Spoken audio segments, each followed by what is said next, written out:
World War II is a scar upon human race forever. World War II is supposed to have taken the lives of anywhere between 11 to 12 million people. More than 200 political prisoners were burned to death. It is not about who did it. We as human beings, that's what we do, unfortunately, till now. But what we are looking at is not going to come in the form of bombs. There's no bang-bang happening here, this happens quietly. Every responsible scientist in the world is saying by 2045, we'll be producing 40% less food on the planet and our population will be 9.2 billion people. If it goes this way, World War II will look like a small blimp, because if 40% less food means it's estimated in 6 months, about 1.5 to 1.7 billion people can die.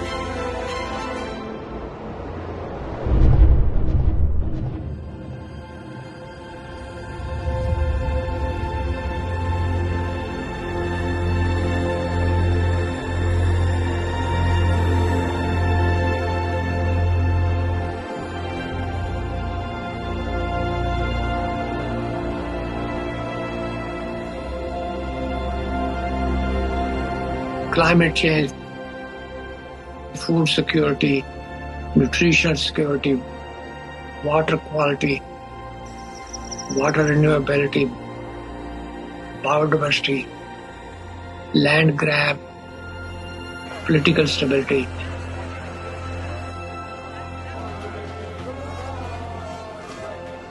Human health, well-being, peace, prosperity. Soil is the basic of all that.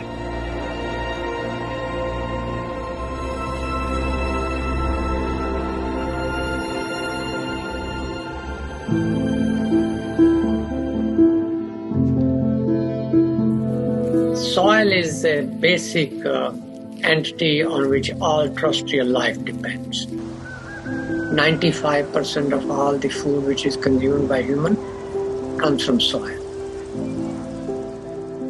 As much as 95% of all antibiotics taken by human and animal come from soil. So soil and life have evolved together. There is no soil without life, and there is no life without soil.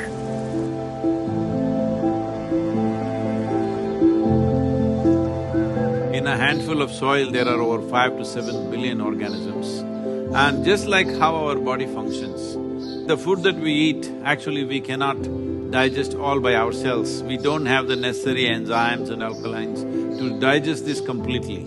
Only because of the microbial gut microbes that are there, we digest food. The same is true with all the plants and trees. They cannot take the nutrients from the soil by themselves. They need the help of the microorganisms.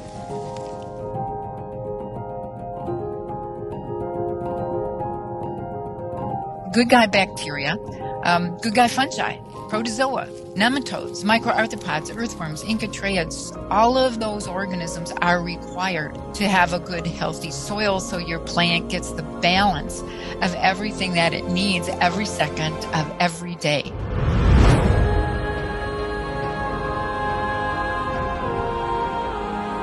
The first 15 inches, 12 to 15 inches of soil is responsible for 87% of the life on the planet, including you and me.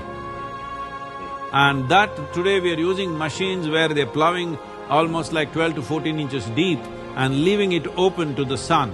This is like we peel off our skin and stand in the sun, you know? You will be screaming. That's exactly what the land is doing. Land is screaming, but nobody's hearing. Just plowed and left open, killing all the microbial activity.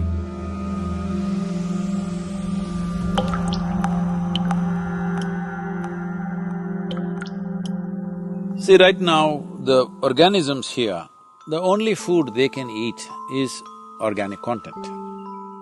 where will the organic content come from? Here you see all these leaves, dry leaves falling down. We won't pick it up nor sweep it away. We leave it like that, it'll become part of the soil. It is only the green litter from the trees and other, whether it's grass or bushes, whatever, or the animal waste, which can put organic content into the soil. In normal agricultural soil, the minimum organic content should be between 3 to 6%. The most minimum is 3%. 3% is kind of the borderline, where you've got enough diversity in the kinds of foods that are present so that all of the necessary sets of microorganisms will be able to perform their jobs. In most of the Western world, we have so destroyed sets of species of different functional groups that we're on the edge of not being able to come back from that.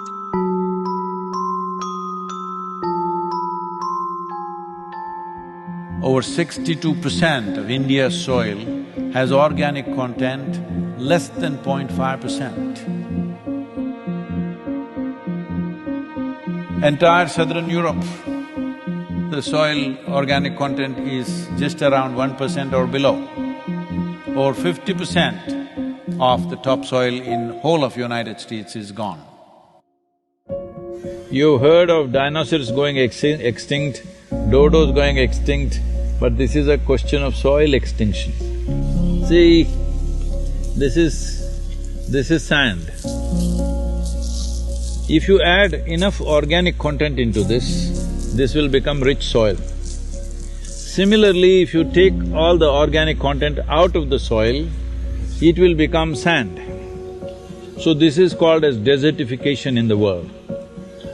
World's agricultural soils are becoming sand or turning into a desert largely across the world because there is no organic content.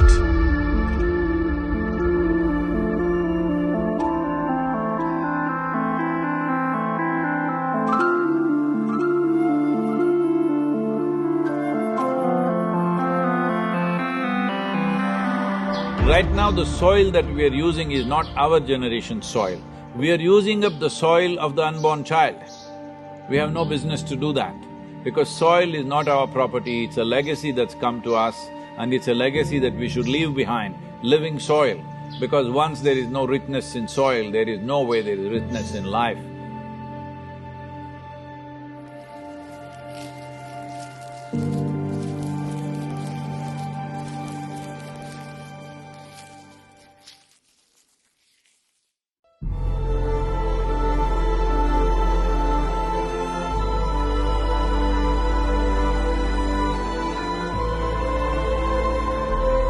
Right now, United Nations statistics say that we may have agricultural soil only for another 80 to 100 crops.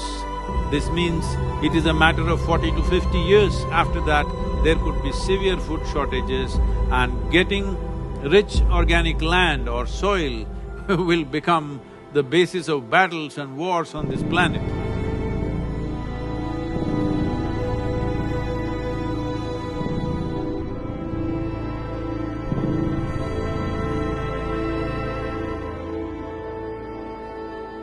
People talk about the weapon of mass destruction, nuclear bombs and missiles and other things.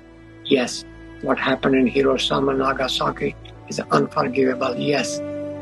We forget one of the biggest weapons of mass destruction is hunger. Malnutrition, poverty, unavailability of healthy environment. Even now, hunger-related deaths in the world are 16 to 17 every minute. That, my friend, is the weapon of mass destruction. Now, we had in December 2019, we had 690 million people globally which were hungry.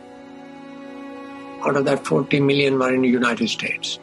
So, it's not just Timbuktu or some part in India or elsewhere. even in the US. I was talking to the WFP director who is from United States. He said that by 2035, there could be severe famines in Chicago and Illinois region because the soil conditions have depleted so badly, it can easily happen. Civil wars are expected. By 2035, 2040, they're expecting many civil wars within countries because not everybody in a given country will have food, so naturally there'll be fights. If 40% less food in India means 40% of the people don't have food, you think they'll just get hungry and sit in a corner? No, they will do things that you can't imagine. You must understand, whole human civilizations have been built only because of the fire of the belly to fulfill this. The same fire which built human civilizations can burn the damn thing down if it is not quenched.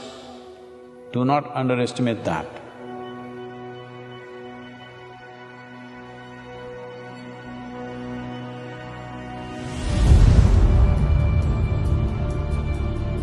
Since 1990, there have been around 30 wars in Africa. 27 of these wars were fought for the sake of acquiring fertile soil. The great revolutions of the world, the Russian Bolshevik Revolution of 1917 was mainly for bread.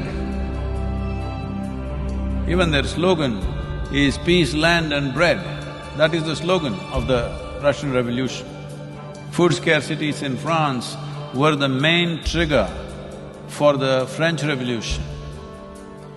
What happened in China, you know, the so-called Cultural Revolution, is also because of repeated famines across the country, and once there is no bread on the street, it's easy to light the fuse. If you want peace, everybody must have bread, roti, food. There is no peace if there is no food. It's simple as that.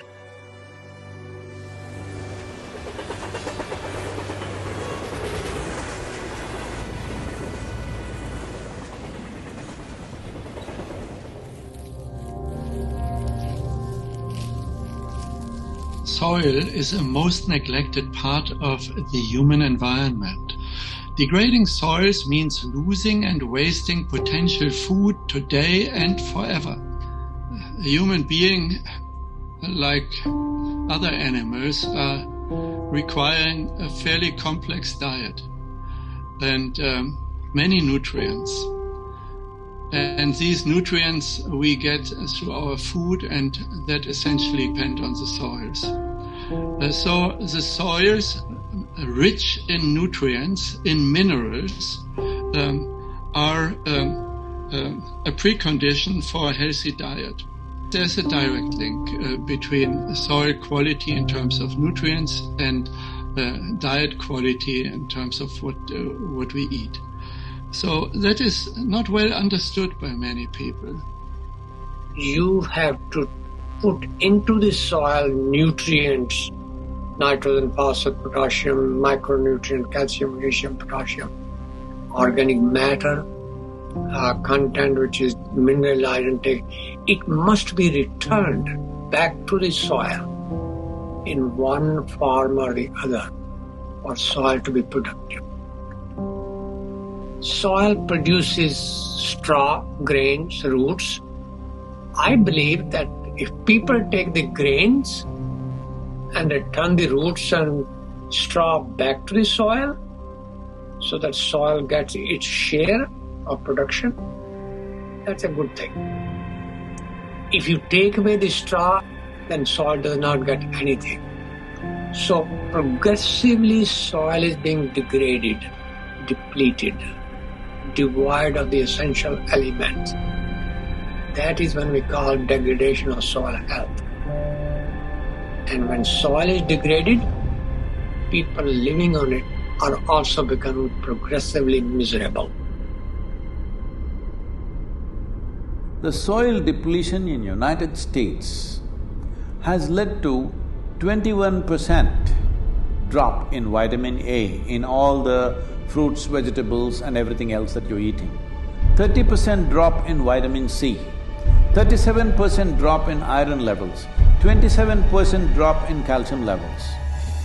The things that today you all think is very healthy to eat salads and stuff, from the early 20th century, what level of nutrients they had and what they have today is only 10% left, 90% lower than what it was in early 20th century.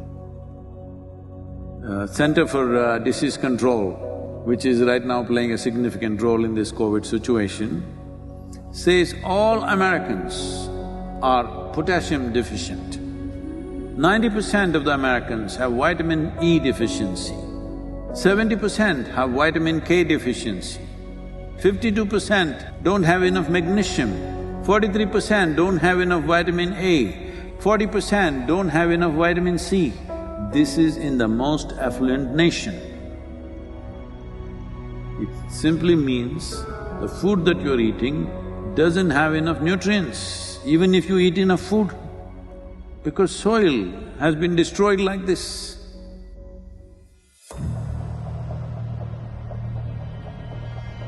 One serious problem that the world is facing right now is, by 2030, it is expected 1.6 billion people will migrate. Out of this, 0.9 billion will come from Africa. See, when people migrate in an unplanned way, what they go through is unbelievable. Especially women and children. What they go through in unplanned migration where they're being dragged through all kinds of unfamiliar terrain, what happens to them is unbelievable.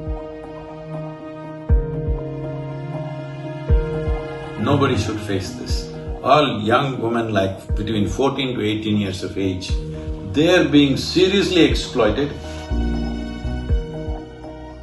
It is expected that in India, about 220 million people will move to urban centers in the next 8 to 10 years' time. Tell me, in your city, do you have place for another 20-30 million people extra? This will happen in a big way across the world.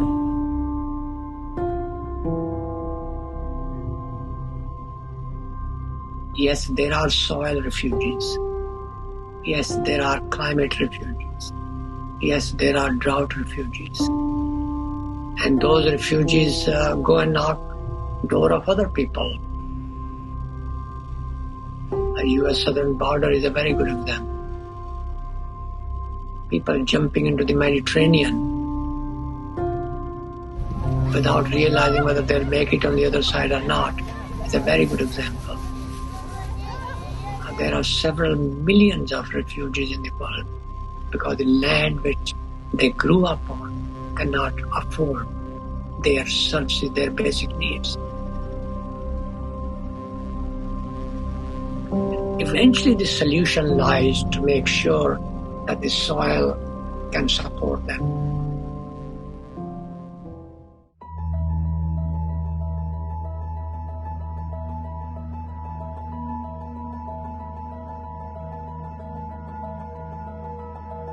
There is a very strong link between soil degradation and global issues.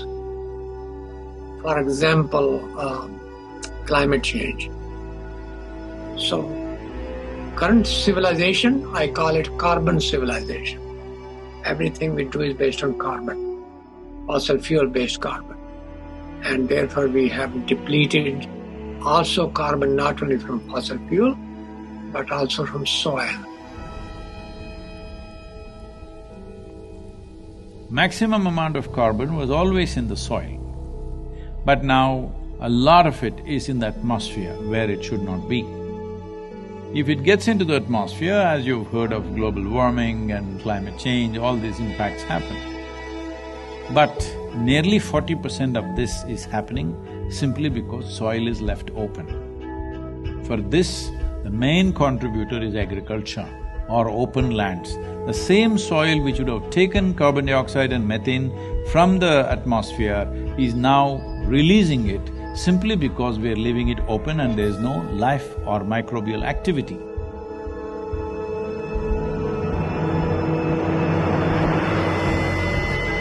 When the global mean temperature goes from 0 to 1, that's a big thing. Go from 1 to 2, it's a massive thing. Go beyond 2, you're in a disaster zone. We are now on our way to a warming of 3 degrees Celsius. And we're doing it in a blink of time. I mean, it's just this extraordinary exponential rise of temperature on Earth. But if we can take carbon dioxide from the atmosphere through plants and put it back to the soil and keep it there, then we deplete the carbon from the atmosphere and make global warming lesser serious problem. The Brazilian part of the Amazon rainforest has, according to the latest science, tipped over from being a carbon sink for thousands of years, one of the most important carbon sinks on planet Earth, to now being a carbon source. So it has already tipped over and is releasing more carbon than it's taking up. So soil has become, you know, if anything, even more important, even existential.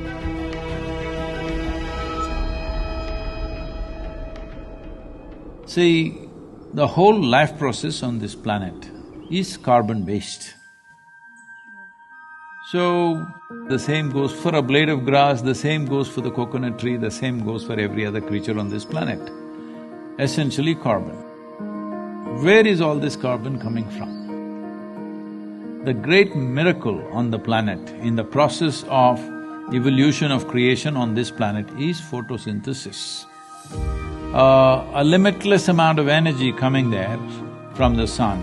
Using that, the atmospheric carbon is absorbed and it goes through a whole series of process through millions of microbial life and gets stored in the soil. What gets stored in this way, going through 3 to 4 cycles of microbes, this gets stored up to 1,000 years minimum. We've become a geological force of change. We are at risk of destabilizing not only, you know, local ecosystems and local living conditions, but the entire planet.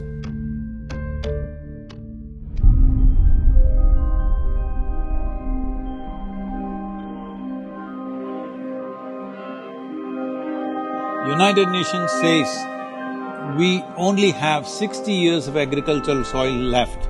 So within 50 years' time, there will be a serious food crisis on the planet. A mass famine would be inevitable.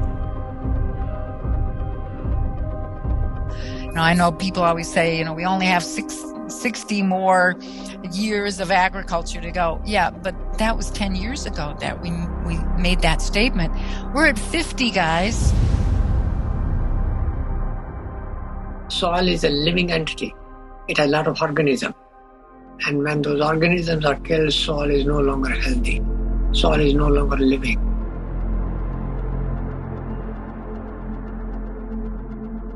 Soil cannot create the ecosystem services. When soil dies, everything else dies with it, including us.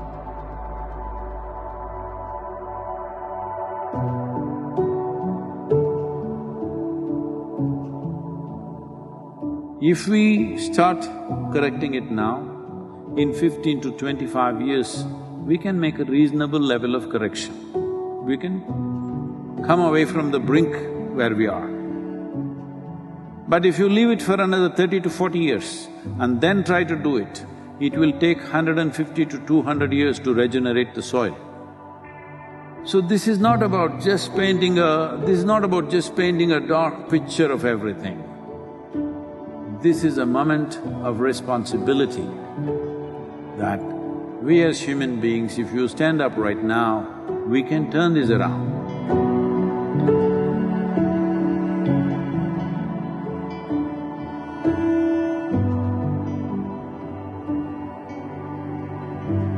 Soils is the very basis for biology and human life, but we also know that we cannot destroy nature to feed humanity, because that will threaten the stability of the planet, which means the life support for humans and all species on Earth. So we now need to be caretakers of soil. The cost of action is much lower than the cost of inaction, dealing with soil and land degradation. But it's not something which the individual farmers can do. It has to have a large regional, if not global, initiative.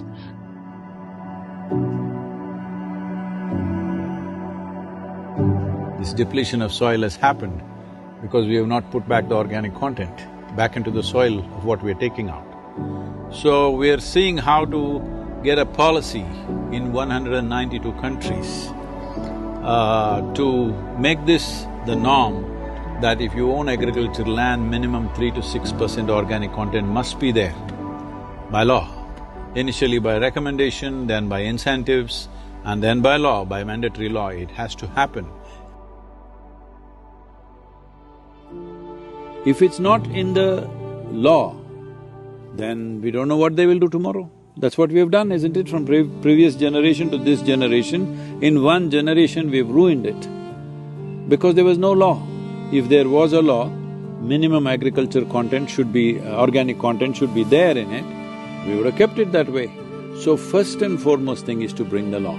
To bring the law, what is needed? This is a democracy. That means people are the power, it's people's power. That's what it means. So there are two very powerful things in your hands right now. One is your vote, another is your microphone. Hello? That means your voice. So this is important. The people of the world have to speak and say, we are ready for long-term solutions, we are ready for long-term commitment, we are ready for a long haul, we are willing to pay the price for the well-being of future generations. This is why the Save Soil movement is not about action, but it's about bringing policy change.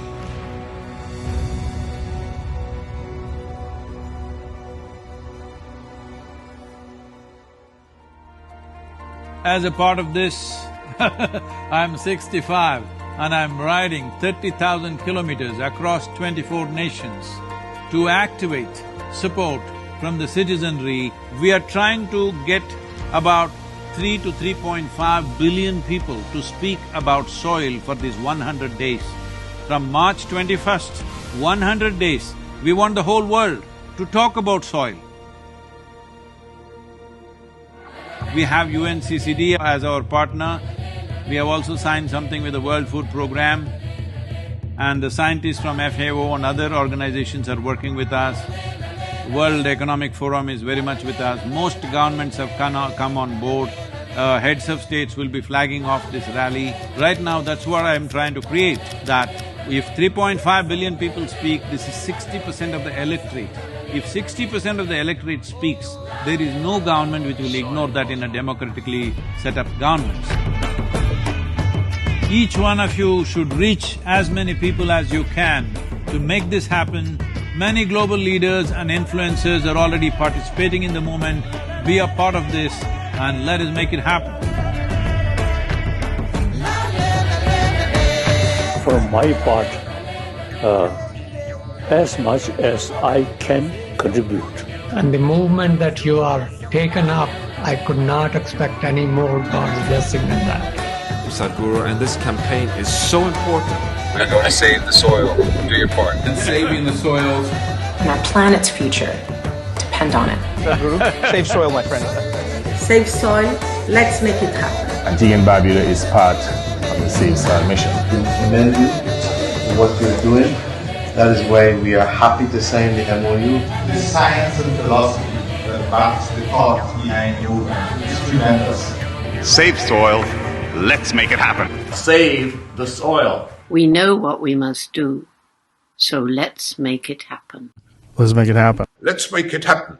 Let's make it happen. Let's make this happen. Let us make it happen. Let's make it happen. Let's make it happen. Let's make it happen.